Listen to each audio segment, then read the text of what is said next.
All right, if you remember last episode, it's starting to sound like some kind of TV show here. We were trying to get transmit signal all the way from the premix to the attenuator. We looked at the oscillator, we looked at the mixer, everything was good until we got to the buffer. Then we had nothing. So we found nothing on pin 6 of U9. We also found nothing on pin 3 of U9, which is curious because we found something here on pin 4. So that leaves only traces and a C51 to be the culprit. So my first guess was it might be missing, but that wasn't the case. So let me take, hopefully not pull your eyes out of the socket, but I think the lighting is pretty good, and we'll try to zoom in and I'll show you what we have. We don't have a fix yet, but at least we are looking at the right area. So there's a good look at C51 right there. And you can see from pin 4 a reminder of U8. So back to here, pin 4 of U8 is right there.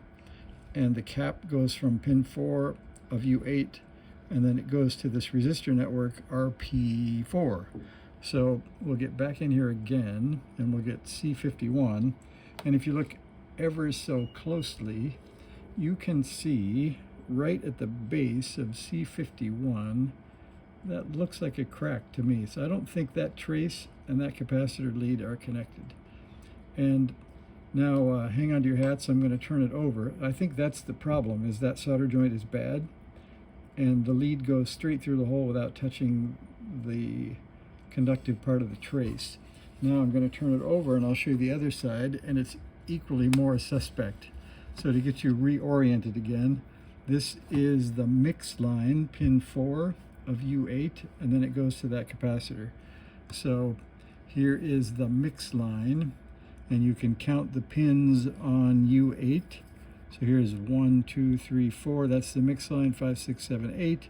Here's pin 4. So there's a trace on the other side that goes from here to this capacitor, where you can see there's absolutely nothing around that. I did a little finger scraping. Let's see if we can make that focus. There we go. I did a little finger scraping only to find out I don't think that's even metal there. I think the whole thing is missing. So this is just sticking through, and I don't know if that little silver thing will come off or not. I think that's solder. Yeah, so that little silver dot came off. Most of that stuff is just junk, I think. And if we zoom in, I think, no, I can't zoom in anymore, that's it. Anyway, that's the problem, is that C51 looks like it's sitting in some kind of isolated, maybe there's a remnant of the pad around the lead, I don't know, that circular stuff. Anyway, I think the easiest thing would just be to run a jumper from that little dot to this little dot, but I may try flowing the other side, so watch out for your eyes again. So if we look back at C51, there it is. It looks like maybe if I just heat this, this may actually connect to that trace. So I'll try that first, and then I'll come back. If it's working, we'll just continue on in the debug path. That'll get us from mixer to buffer. We should have transmit signal coming out of the buffer at that point, which I need to zoom back for.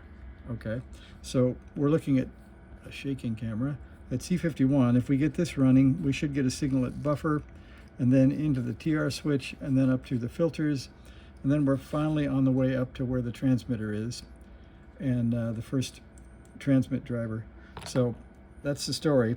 I'm going to try reflowing C51, which you again see right there, and we'll see if we get a signal. So thanks for watching.